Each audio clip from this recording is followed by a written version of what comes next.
Covariant tensor has component, कोई एक covariant tensor दिया हुआ है जिसके कंपोनेंट है xy 2y minus z square and xz in rectangular coordinate, मतलब 3 डायमेंशनल कोऑर्डिनेट में दिया हुआ है। 3 कंपोनेंट दिया हुआ है, इसका मतलब हमें पता है टेंसर ऑफ रैंक 1 है, तो it is a covariant tensor of rank 1 है because it has only 3 component और 3 डायमेंशनल में दिया हुआ है।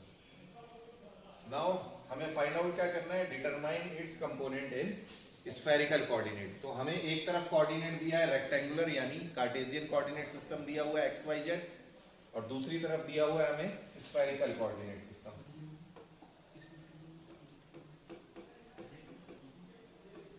तो हमें x y z सिस्टम दिया हुआ है और ये ट्रांसफॉर्म किस में हो रहा है, r थीटा एंड फाई में।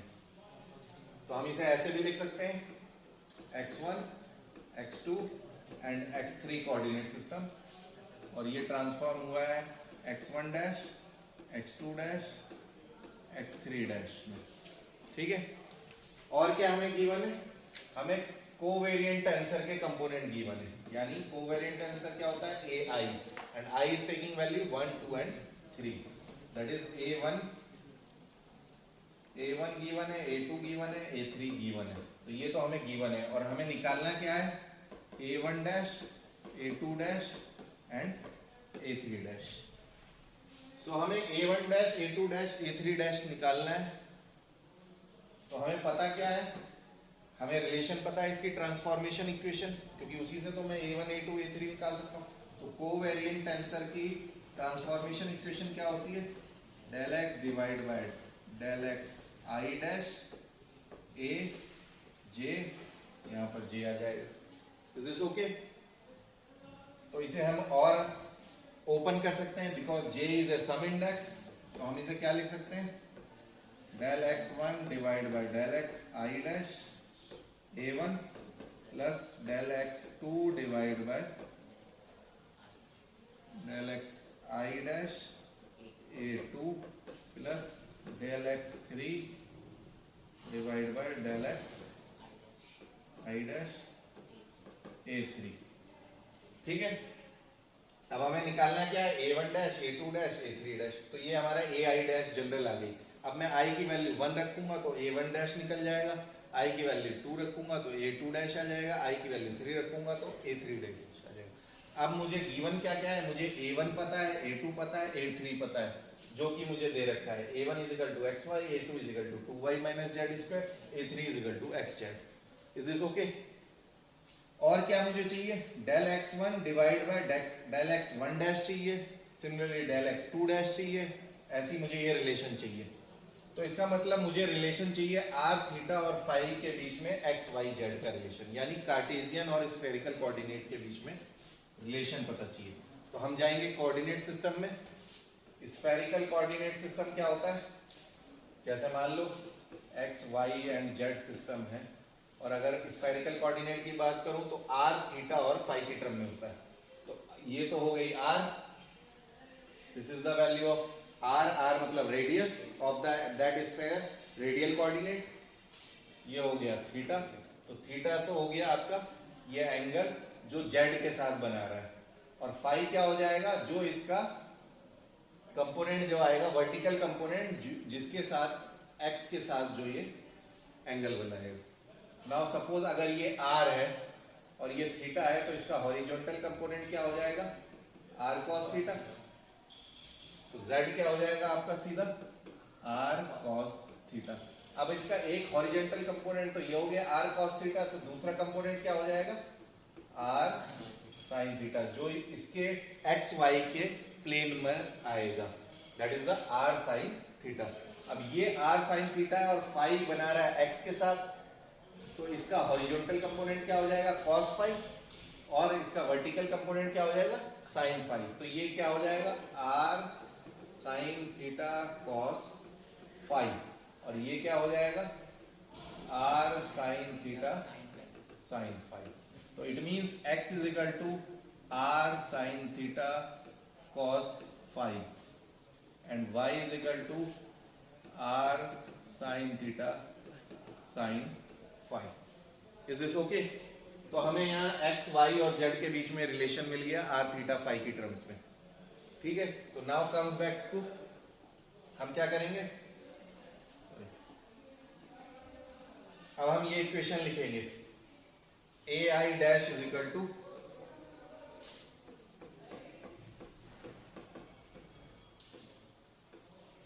Del x one divide by del x one dash a one plus del x two divide by i dash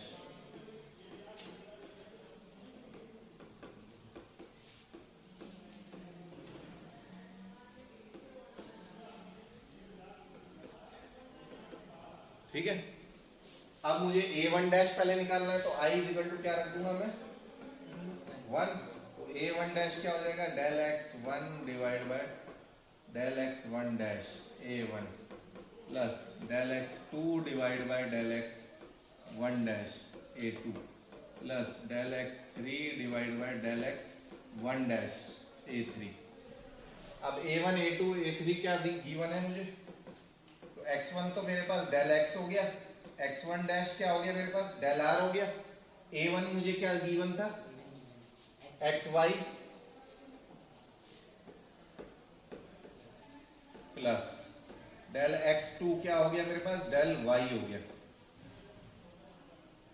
xyz है ना, तो x2 क्या हो गया डेल y हो गया डिवाइड बाय x1 डैश यानी r हो गया, a2 क्या है मेरे पास 2y माइनस जेड स्क्वायर।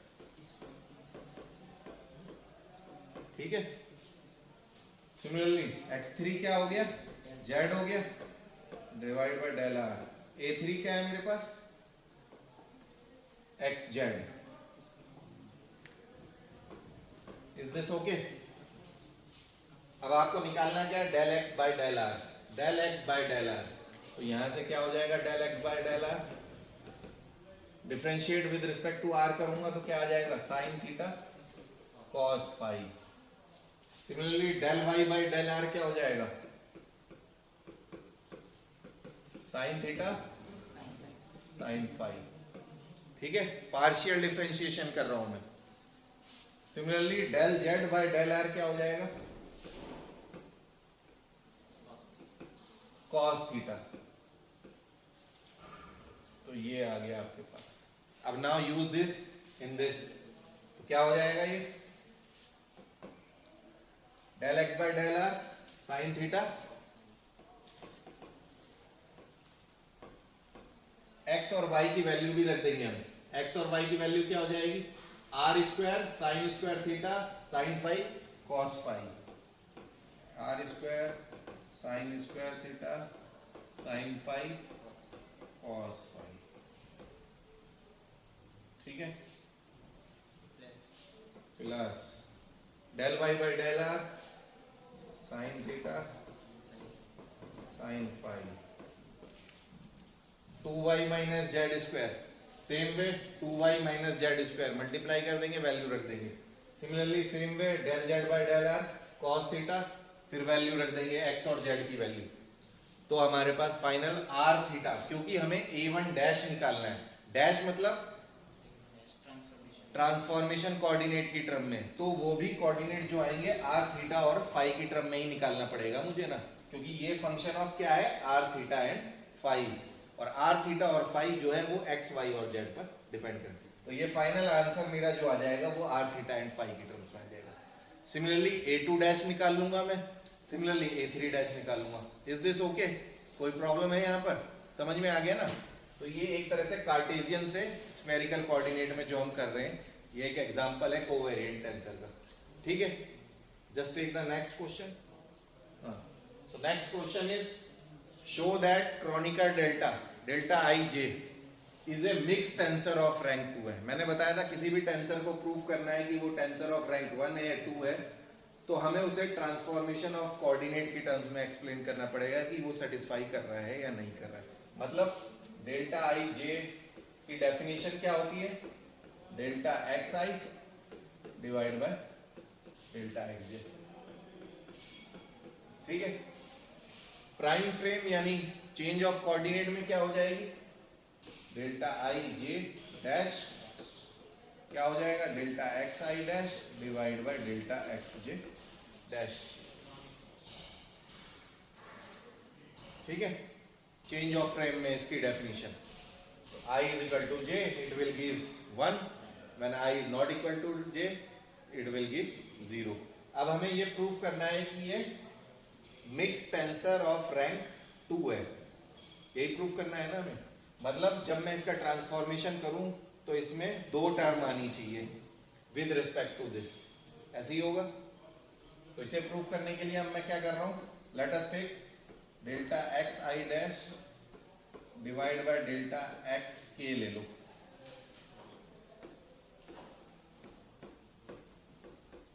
इसे मैं ऐसे लिख सकता हूं, डेल्टा एक्स से के ऊपर आ गया, डेल्टा एक्स के नीचे। Is this okay? लिख सकता हूं।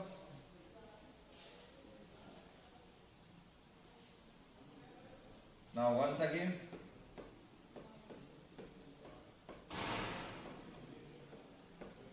नाउ डेल्टा एक्स के डिवाइड बाय एल,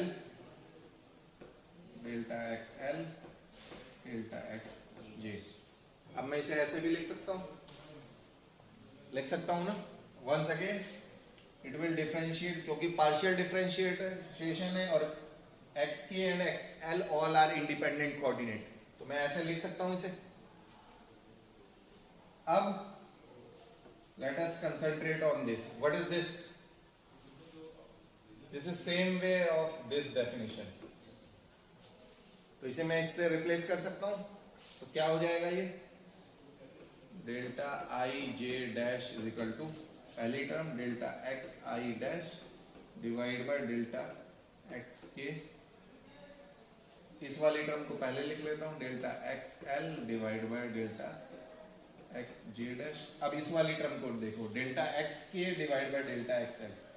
इसे क्या लिख सकता हूं मैं, Kronecker delta of k and l लिख सकता हूं by the definition of this. तो ये क्या हो जाएगा, हो गया ये। Now concentrate on this, what is this, first term and second term. Let's see I and J are transform कैसे हो रहे हैं। I transform as a contravariant, delta xi dash divided by delta xk, k यहां आ गया। Similarly j transform delta xl divided by delta xj delta l,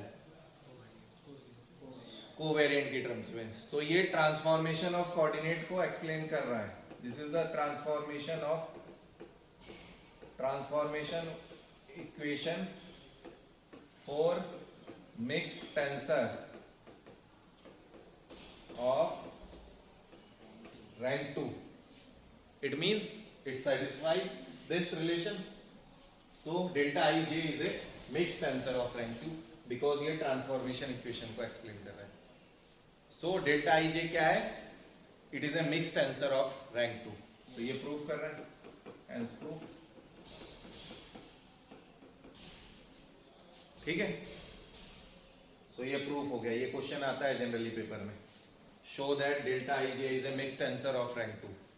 तो ये तो यहां से प्रूफ हो गया। अब नेक्स्ट क्या है इसमें, show that it is a invariant tensor। अब invariant tensor क्या होते हैं, मैंने बताई थी डेफिनेशन। invariant tensor क्या होते हैं, उसकी फॉर्म जो है, जो भी कंपोनेंट है वो रिमेन सेम रहते हैं चाहे आप ट्रांसफॉर्मेशन ऑफ कोऑर्डिनेट कर। मतलब डेल्टा आई जे की वैल्यू जो एक्स फ्रेम में है वही वैल्यू सेम है उसकी जो है वो एक्स आई डैश यानी प्राइम फ्रेम में भी वही रहेगी। So delta i j in x frame और x i frame of reference is equal to delta i j dash in x i dash frame of